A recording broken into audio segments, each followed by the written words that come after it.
Уважаемые граждане, в городе Вилюйске начали регистрироваться новые случаи заболевания коронавирусной инфекцией COVID-19.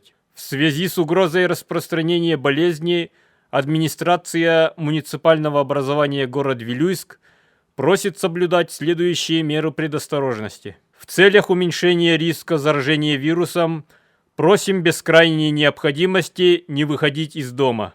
Соблюдайте дистанцию в общественных местах от людей на расстояние минимум 1 метра.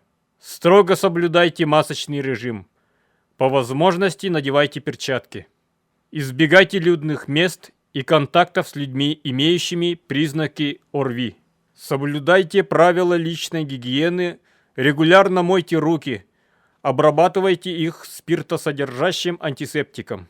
Не выезжайте за пределы Вилюйского района. Прибывших из других районов и города Якутска просим самоизолироваться сроком на 14 дней в домашних условиях. Просим родителей ограничить нахождение своих детей в местах массового скопления людей, не отпускать гулять на улицу. При повышении температуры, появлении кашля и затруднении дыхания вызывайте скорую помощь на дом. Руководителей торговых объектов просим соблюдать противоэпидемиологические меры, требовать от посетителей соблюдения масочного режима.